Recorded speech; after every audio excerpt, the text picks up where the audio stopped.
हरे कृष्णा।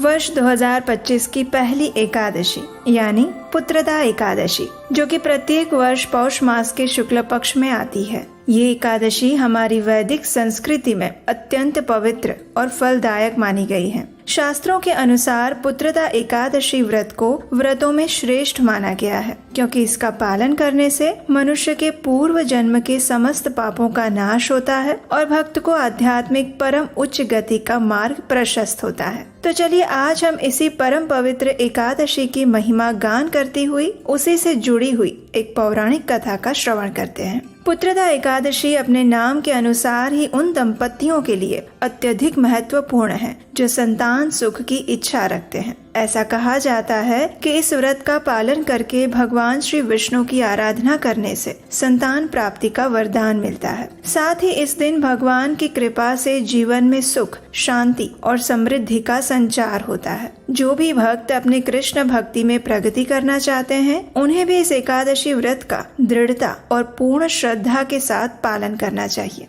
आइए अब इस एकादशी की कथा का श्रवण करते हैं। भविष्योत्तर पुराण में इस कथा का वर्णन आता है। एक बार युधिष्ठिर महाराज भगवान श्री कृष्ण से पूछते हैं, हे मधुसूदन, आपने पौष मास के कृष्ण पक्ष की एकादशी का वर्णन कर दिया। कृपया अब मुझे पौष मास के शुक्ल पक्ष में आने वाली एकादशी तिथि के विषय में बताइए। तो इस एकादशी की विशेषता क्या है और इस दिन भगवान के कौन से विग्रह की पूजा अर्चना करनी चाहिए? युधिष्ठिर महाराज का ये प्रश्न सुनकर भगवान श्री कृष्ण उत्तर देते हैं, हे राजन, पौष मास के शुक्ल पक्ष में आने वाली एकादशी को पुत्रदा एकादशी कहते हैं। इस एकादशी का पालन करने से व्यक्ति की भौतिक इच्छाएं पूर्ण होती है और आध्यात्मिक जीवन में भी प्रगति होती है। ये एकादशी निसंतान दंपतियों के लिए भी एक वरदान के समान है, क्योंकि अगर कोई पति पत्नी संकल्प के साथ निष्ठा पूर्वक इस एकादशी का पालन करते हैं तो उन्हें निसंदेह संतान प्राप्ति होती है।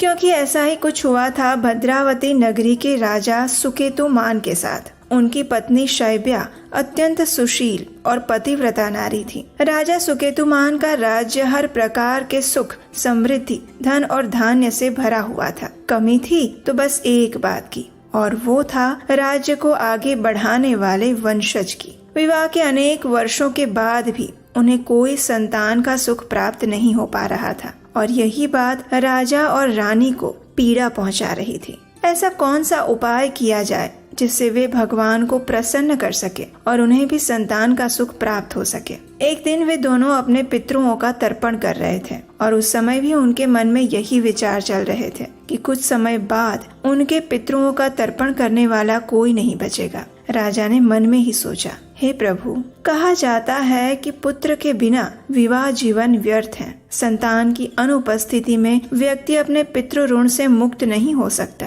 इस जन्म में पुत्र और पौत्र होना ये इसी बात का प्रमाण है कि उस व्यक्ति ने अपने पूर्व अनेक जन्मों में भगवान श्री विष्णु की आराधना और भक्ति की होगी। लेकिन मैं इतना दुर्भाग्यशाली हूँ कि अनेक प्रयास करने के बाद भी मुझे संतान का सुख नहीं मिल रहा है। इस प्रकार विचार करते हुए उस दिन राजा अत्यंत दुखी हो गए। किसी को बताए बिना वे राजमहल से चले गए। अपने अश्व पर सवार होकर व्याकुल मन से राजा अकेले ही जंगल में चले गए। चारों ओर घना जंगल फैला हुआ था। सुंदर फूलों से सजे हुए अनेक वृक्ष और लताएं झूम रही थी। हाथी, हिरण, सियार जैसे अनेक प्राणी अपने अपने झुंड और परिवार के साथ विहार कर रहे थे, और ये देखकर संतानहीन राजा अधिक शोकमग्न हो गए। वह विहार करते हुए मध्याह्न का समय हो चला था। राजा को भूख और प्यास दोनों ही लगी थी, लेकिन अब उनकी समस्या का अंत आने वाला था। जंगल के अंदर दूर जाते हुए एक स्थान पर उन्होंने एक सुंदर तालाब देखा, मानसरोवर जैसा सुंदर, जिसमें अनेक आकर्षक मछलियां तैर रही थी। सुगंधित कमल पुष्प खिले हुए थे और मगरमच्छ भी विहार कर रहे थे। जलाशय के किनारे पर अनेक आश्रम बने हुए थे, जहां अनेक तपस्वी और ऋषि रहते थे। राजा उस जलाशय के पास जाकर अपने अश्व से नीचे उतरे। वहां भगवान के नाम का जप कर रहे ऋषियों के पास गए। राजा ने उन्हें दंडवत प्रणाम किया और प्रार्थनाएं अर्पित की। राजा की विनम्रता को देखकर प्रसन्न हुए उन सभी ऋषियों ने कहा, हे राजन, आप कौन हैं? इस जंगल में किस उद्देश्य से आए हैं और हम आपकी क्या सहायता कर सकते हैं। ऋषियों की प्रेम पूर्ण वाणी सुनकर राजा द्रवित हो गए। उन्होंने अपना परिचय दिया और ऋषियों से उनका परिचय पूछा। राजा की जिज्ञासा देखकर ऋषियों ने कहा, हे राजन, हमें विश्व के 10 पुत्र अर्थात विश्वदेव के नाम से जाना जाता है। हमारे नाम है वसु, सत्य, क्रतु, दक्ष, काल, काम, ध्रुति, पुरुरवा, माद्रव और कुरु। हम इस जलाशय में स्नान करने आए हैं। कुछ ही समय में माघ मास आरंभ हो जाएगा और आज अत्यंत पवित्र पुत्रदा एकादशी है। जो भी व्यक्ति पुत्र की इच्छा रखता है उसे इस एकादशी का दृढ़ निष्ठा पूर्वक पालन करना चाहिए। ऋषियों की बात सुनकर राजा ने उत्सुकता पूर्वक कहा, हे ऋषिगण, लंबे समय से मैं एक आदर्श पुत्र प्राप्त करने हेतु प्रयास कर रहा हूँ, लेकिन अभी तक मेरे भाग्य का उदय नहीं हुआ है। कृपया मुझे पथ प्रदर्शित करें कि किस प्रकार मैं इस एकादशी का पालन करके संतान प्राप्त कर सकता हूँ। राजा की इस विनम्र प्रार्थना और तीव्र जिज्ञासा को सुनकर ऋषियों ने राजा को संपूर्ण विधि बताई। राजा सुकेतुमान ने भी नियम पूर्वक इन महान ऋषियों द्वारा बताई गई व्रत विधि अनुसार पुत्रदा एकादशी व्रत का पालन किया और अगले दिन निर्धारित समय पर द्वादशी के दिन पारण किया।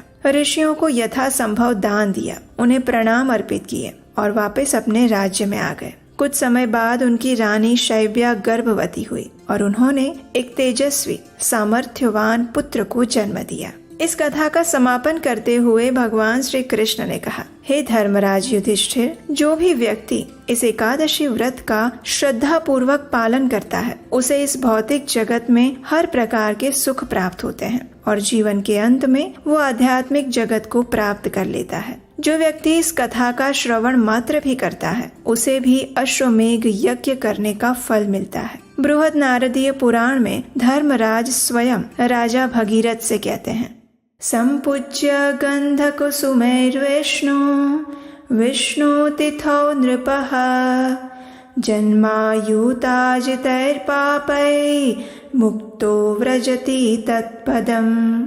यानी हे नृप, जो विष्णु तिथि यानी एकादशी के दिन भक्ति भाव से गंध और फूल से भगवान विष्णु की पूजा करता है, वो 1000 जन्मों के पापों से मुक्त होकर विष्णु पद को प्राप्त कर लेता है। हमारे शास्त्र बताते हैं कि एकादशी जैसी पवित्र तिथि पर किया गया कोई भी आध्यात्मिक कार्य जीवात्मा को अनंत गुना अधिक फल प्रदान करता है। श्रील प्रभुपाद भी हमेशा कहते थे कि एकादशी का पालन का अर्थ है संपूर्ण दिन में अधिक से अधिक हरे कृष्ण महामंत्र का जप करना, यानी हरे कृष्ण कृष्ण कृष्ण हरे हरे, हरे राम राम राम हरे हरे। ये महामंत्र है, यानी सभी मंत्रों में श्रेष्ठ मंत्र, जिसमें हम भगवान श्री कृष्ण और श्रीमती राधा रानी से याचना करते हैं कि वे हमें उनकी शुद्ध भक्तिमय सेवा प्रदान करें। अब देखिए, एकादशी के दिन हम उपवास करते हैं और उपवास का वास्तविक अर्थ है उप यानी नजदीक और वास यानी रहना। उस दिन अधिक से अधिक भगवान के समीप वास करना चाहिए, उसी को उपवास कहते हैं। और ये तभी संभव होता है जब एकादशी के दिन हम सदैव हरि नाम का स्मरण,